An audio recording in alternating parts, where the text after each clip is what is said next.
क्रूस का चिन्ह पिता पुत्र पवित्रात्मा के नाम पर आमीन। सर्वशक्तिमान महान परमेश्वर पिता, हम आपको धन्यवाद देते हैं, राजाओं के राजा प्रभुओं के प्रभु प्रभु यीशु मसीह इस रात के लिए, आज के दिन के लिए, शाम रात के लिए पिता हम धन्यवाद देते हैं कि आपने अब तक हमें जीवित सुरक्षित और अचानक मरण से बचाया, हर प्रिय घटना से, हर दुर्घटना से, हर एक्सीडेंट महामारी से बचाया, उसके लिए धन्यवाद पिता। हम लाखों लाख धन्यवाद देते हैं आपकी दया के लिए, आपकी कृपा के लिए, आपके अनुग्रह के लिए। आओ परमेश्वर, कि आपने हम सब पर बनाए रखा। खुदावन, हम आपको धन्यवाद देते हैं, आपकी बेटी बेटियों को आपने सलामत जीवित सुरक्षित रखा, अचानक मेरी मृत्यु से बचाया, उसके लिए धन्यवाद पिता। मेरे मुख पर पहरा बिठाइए, मेरे होठों के द्वार की रखवाली कीजिए, बोलने वाला मैं नहीं वरन आप स्वयं मुझ में होकर अपने वचनों के द्वारा पिता बातचीत कीजिए। सारी बातों को आपके चरणों में रखते हुए प्रार्थना विनती यीशु के नाम पे बाप आपसे मांगते हैं, सुनिए और दया से ग्रहण कीजिए, आमीन। सब कुछ यीशु। आप सब आनंदित और खुश होंगे, मैं आशा करता हूँ। आइए हम प्रभु के वचन में जाएंगे। संत मत्ती अध्याय 13 पद संख्या आज हम देखेंगे। आज 36 से लेके हम 43 तक देखेंगे। देखिए, वचन को मैं पहले भी बता दिया हूँ। आज इस वचन हम क्या बोलते हैं, बोने वाले के दृष्टांत की व्याख्या जो थी, आज जंगली बीज का दृष्टांत का अर्थ पता है। आज मतलब इस वचन में जंगली बीज के दृष्टांत का अर्थ आज आपको पता चलेगा कि उसका मतलब क्या है। देखिए, ये आप सिंपली वचन को पढ़ सकते हैं और इसमें कुछ भी ऐसा नहीं है जो छुपा है। जो छुपा है वो थोड़ा सा मतलब पढ़ेंगे तो आपके समझ में आ जाएगा। तो हालांकि आज बताने जैसा कुछ है नहीं, और अगर कुछ है तो मैं बता देता हूँ, और कल हम जो वचन देखेंगे तो वो अलग वचन होगा। तो आज हम जंगली बीज के दृष्टांत की व्याख्या देखेंगे, मतलब वो अर्थ देखेंगे। यीशु मसीह ने जो जंगली बीज के दृष्टांत की बात की थी उसका अर्थ देखेंगे, ठीक है। तो उस वचन को मैं जहाँ तक जैसे मिला और मैं आपको बताया हूँ, लेकिन आज हम सिर्फ अर्थ देखें तो अर्थ इसमें खुद लिखा हुआ है, आप पढ़ेंगे आपके समझ में आएगा। और कुछ कुछ बातें अगर प्रभु हम पर प्रकट करे तो प्रभु का धन्यवाद हो। आइए हम वचन पढ़ेंगे। ईसा लोगों को विदा कर घर लौटे। उनके शिष्यों ने उनके पास आकर कहा, खेत में जंगली बीज का दृष्टांत हमें समझा दीजिए। अब जंगली बीज के दृष्टांत को तो बताए थे, लेकिन समझाने की बात हुई अभी कि अब समझाइए हम लोग को भाई उसका मतलब क्या है, ठीक है। ईसा ने उन्हें उत्तर दिया, अच्छा बीज बोने वाला मानव पुत्र है। अब अच्छा बीज जो बोता है वो कौन है? मनुष्य का पुत्र। वो किसकी बात करें? वो अपने आप की बात करें। वो अच्छा वचन बोए हैं, अपने लोगों में अच्छी बातें किए हैं, कभी किसी की बुराई नहीं किए, किसी से लड़ाई झगड़ा की बात नहीं किए, किसी से लड़ने की बात नहीं की, हिंसा नहीं की, हड़ताल नहीं की। आज तो लोग हड़ताल भी कर रहे हैं यीशु मसीह के नाम से। आज कोई जात धर्म को बोल देगा तो तुरंत हिंसा चालू हो जा रहा है। अरे हमें इंसान से लड़ने की ज़रूरत नहीं है, हमें शैतान से लड़ने की ज़रूरत है। आज अगर कलीसिया लो लगा के प्रार्थना करे, घुटनों पे आ जाए, मैं सच कहता हूँ, जब पतरस की जेल की दीवारें खुल सकती हैं और पौलुस की सिलास की उनके क्या बोलते हैं जंजीरें खुल सकती हैं, आप सोच के देखिए क्या नहीं बदल सकता। आज हम गलत हैं तो आज देखिए, याद रखिएगा, जो आत्मा में नहीं है वो लड़ता है, जो आत्मा में नहीं है वही लड़ाई करता है। जो आत्मा में जी रहा है वो इंसानों से लड़ने नहीं उठेगा, वो घुटनों पे लड़ेगा, वो द्वार बंद करके अकेले में अंधेरे में लड़ेगा, अपनी हर एक फाइट को जीतेगा वो यीशु मसीह के नाम से। आपके जीवन में बीमारी का लड़ाई हो, गरीबी का लड़ाई हो, किसी चीज़ का लड़ाई हो, घुटनों पे आइए, दरवाज़ा बंद कीजिए और खुदा से प्रार्थना कीजिए, वो लड़ाई जिताएगा आपको। और ऐसी लड़ाई होगी कि एक पक्ष होगा, आप अकेले जीतने वाले, आपका कोई भी कंपटीशन में खड़ा नहीं हो पाएगा। हालेलुया। तो प्रभु का वचन कह रहा है, ईसा ने उन्हें उत्तर दिया, अच्छा बीज बोने वाला मानव पुत्र है। खेत संसार है। अच्छा बीज खेत क्या है? पूरी दुनिया, जितने दुनिया में इंसान हैं, ठीक है, जिस जगह पे बसे हैं। खेत क्या है? संसार है। अच्छा बीज क्या है? राज्य की प्रजा है। अच्छा बीज क्या है? जो परमेश्वर के राज्य में जाने वाले प्रजा हैं। 1,44,000 प्रकाशना ग्रंथ के अनुसार, बाकी जो चुने और बचाए जाएंगे वो अलग, ठीक है। खेत है, संसार। अच्छा बीज राज्य की प्रजा है। जंगली बीज दुष्ट आत्मा की प्रजा है। अच्छा बीज कौन है? राज्य की प्रजा। बुरा बीज कौन है? जंगली बीज कौन है? दुष्ट आत्मा की प्रजा। और वो शैतान, इब्लीस की सेना, जिसको बोलते हैं हम, लूसीफर की सेना बोलते हैं, ठीक है, डेविल की सेना बोलते हैं। हाँ, जंगली बीज दुष्ट आत्मा की प्रजा है। बोने वाला बैरी शैतान है। बोने वाला कौन है? इबलीस, शैतान, अजगर, उसके बहुत सारे नाम हैं, ठीक है। बोने वाला बैरी शैतान है।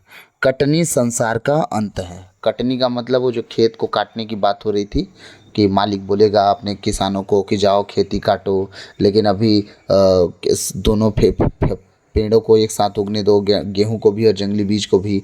अंत के समय में तुम काटना, उसका गट्ठा बनाना, अलग रख देना, और जो सही है उन्हें मेरे खत्ते भंडार में डालना, ताकि जब आग लगाएं तो जो जंगली बीज के पौधे हैं उन्हें एक साथ जला दिया जाए। क्या कहा जा रहा है? बोने वाला बैरी शैतान है। कटनी संसार का अंत है, मतलब अंत के दिनों में सब इंसान का न्याय होगा, वो काटे जाएंगे, बुरे लोग भी और अच्छे लोग भी। समझ गए? बुरे लोग भी मरेंगे, अच्छे लोग भी मरेंगे। वो कटनी है, अंत का समय कटनी है, ठीक है। बुलाने वाला स्वर्गदूत है। कौन? कटनी संसार का अंत है, बुलाने वाला स्वर्गदूत है। कौन बुला रहा है आज परमेश्वर की ओर?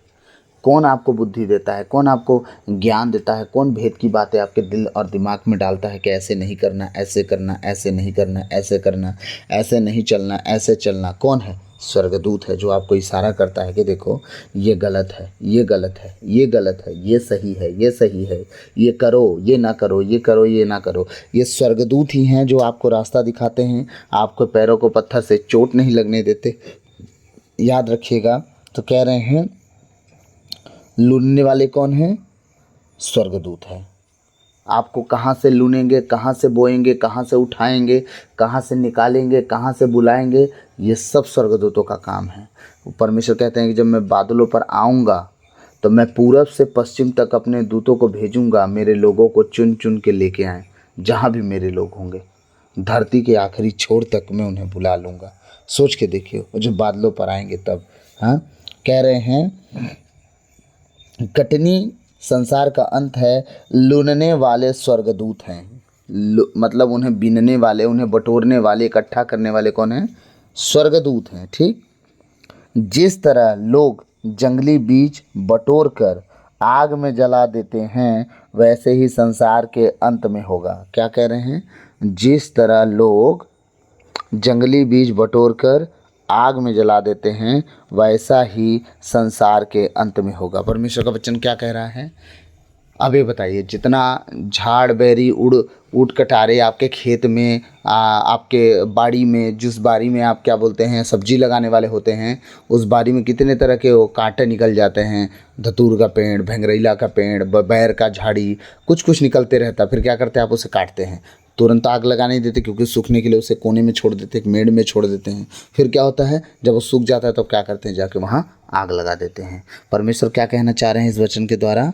वो कह रहे हैं लूनने वाले स्वर्गदूत हैं। जिस तरह लोग जंगली बीज बटोर कर आग में जला देते हैं, वैसा ही संसार के अंत में होगा। संसार के अंत में क्या होगा? जो लोग गलत हैं, जो लोग सही नहीं हैं, जो लोग पाप बुराई में जी रहे हैं, उन्हें नरक की आग में जलना पड़ेगा। वो एक साथ डाल दिए जाएंगे। जो अभी मर चुके हैं वो भी, जो जिंदा हैं वो भी, जो मरने वाले हैं वो भी, जो उस समय मरेंगे वो भी नरक की आग में डाले जाएंगे। उनका बचाव मुश्किल नहीं, नामुमकिन हो जाएगा। हालेलुया। हाँ, संसार का अंत है। मानव पुत्र अपने स्वर्गदूतों को भेजेगा और वे उसके राज्य की सब बाधाओं और कुकर्मियों को बटोर कर आग के कुंड में झोंक देंगे। किनको? पहले वो बाधा जो प्रभु का काम होने से रोकते हैं, करने से रोकते हैं, बीच में परेशानी में डलाते हैं, लड़ाई झगड़ा करवाते हैं, दंगा फसाद करवाते हैं, प्रभु के नाम से झूठा झूठा बात करते हैं और बैर भाव रखते हैं, दाव खोजते हैं, कब इन लोग का नुकसान करवाएं, कब ये करें, को धर्म के नाम पे, जात के नाम पर कब इन लोग के साथ बवाल करें, धर्म परिवर्तन के नाम से हल्ला करें। ये सारी चीज़ें जो होती हैं कब होती हैं? जब शैतान उनके सर पे चढ़ के बोलता है। लेकिन जब वो अगर सही रीति से बैठ के जाने कि भाई यहाँ तो कुछ है ही नहीं, हम फालतू का हल्ला कर रहे हैं, यहाँ तो कुछ चल ही नहीं रहा है, बस इंसान है खुदा को खोज रहा है। किसी भी धर्म में मिल जाए, दिक्कत क्या है भाई? कहीं भी मिल जाए। अगर एक व्यक्ति, समझिएगा ना, 25 सालों तक अपने धर्म को नहीं समझा तो जाने दो ना, 2 साल में क्या समझ लेगा वो?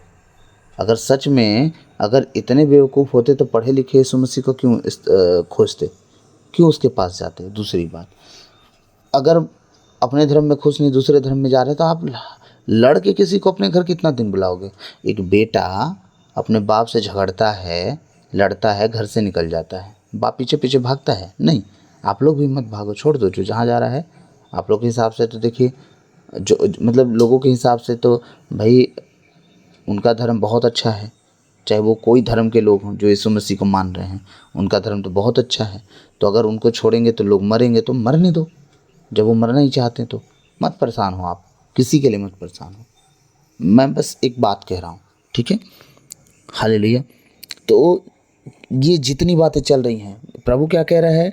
प्रभु कह रहे हैं कि अपने वचन को मानव पुत्र अपने स्वर्गदूतों को भेजेगा और वे उसके राज्य के सब बाधाओं और कुकर्मियों को बटोर कर आग के कुंड में झोंक देंगे। जितनी बाधा, जितने कुकर्म करने वाले लोग जो परमेश्वर के राज को उथल पुथल करते हैं, उसके लोगों से, उसकी दुल्हन से, उसकी कलीसिया से लड़ते हैं, जो लोग उसके लोगों को सताते हैं, बैर भाव ईर्ष्या जलन रखते हैं, परमेश्वर कहता है उन सबको आग में झोंकूंगा, नरक की आग में। नरक की आग की बात हो रही है, साधारण बाहर घास में जलने वाली आग की बात ही नहीं हो रही। दृष्टांत का अर्थ बताया जा रहा है, ये नरक की आग की बात हो रही है, हवा में बात नहीं कर रहा है प्रभु। हाँ, वो कह रहा है सब बटोर कर आग में झोंका जाएगा। हाँ, वहाँ वे लोग रोएंगे और दांत पीसते रहेंगे। तब धर्मी अपने पिता के राज्य में सूर्य की तरह चमकेंगे। सब कहें आमीन। जिसके कान हो वह सुन ले। प्रभु क्या कह रहा है कि जिस दिन वो आग में फेंक दिए जाएंगे, तो अभी बताइए, लोग जब मर जाते हैं तो क्या रोएंगे पीटेंगे? मरा हुआ व्यक्ति रोता है? नहीं। लेकिन यह वचन क्या कहा, ध्यान से समझिएगा। वहाँ वे लोग रोएंगे और दांत पीसते रहेंगे। वहाँ वो लोग क्या करेंगे? रोएंगे और दांत पीसते रहेंगे। मतलब उस आग में आप डाले अगर गए अपनी गलतियों के कारण, आप मरोगे नहीं। ये मत सोच लेना कि आग में जाने के बाद यहाँ तो हम मर जाते हैं। ना ना ना ना, शरीर की मृत्यु नहीं होगी, प्राण आत्मा की मृत्यु नहीं होगी। शरीर का मृत्यु तो धरती पर हो जाएगा। उस नरक की आग में जब व्यक्ति जाएगा तो आग बुझेगी नहीं, वहाँ के कीड़े मरेंगे नहीं, और वहाँ भी अनंत जीवन है। स्वर्ग राज में भी अनंत जीवन है। वहाँ का अनंत जीवन मात्र दुख की रोटी है। वहाँ सिर्फ तड़पना है, वहाँ एक बूंद पानी के लिए तरसना है। लेकिन वहाँ का अनंत जीवन इतना दुखमय है कि आप वहाँ कहेंगे कि इस ज़िंदगी को मैं क्यों लिया।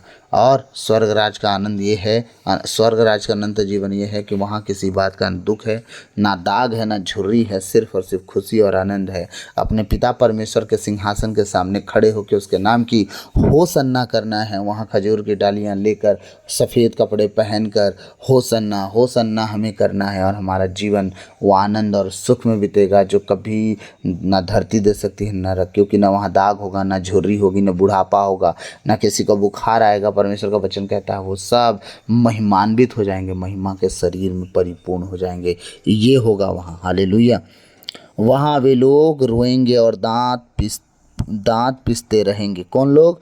जो कुकर्म करते हैं और बाधा बनते हैं परमेश्वर के काम के लिए, ठीक है, वो दांत पीसेंगे। तब धर्मी अपने पिता के राज्य में सूर्य की तरह चमकेंगे। धर्मी कहाँ? अपने पिता के राज्य में सूर्य की तरह चमकेंगे। महिमान्वित होने के बाद आपका प्रकाश देखे। जब परमेश्वर मूसा से सीनै पर्वत पर मिलने आता था, तो परमेश्वर मूसा से मिलके जब जाता था, मूसा नीचे उतरता था, उसके चेहरे की तेज इतनी थी कि लोग डर के मारे उसके चेहरे की तरफ देख नहीं पाते थे। उसके चेहरे से इतने रोशनी प्रकाश निकलता था।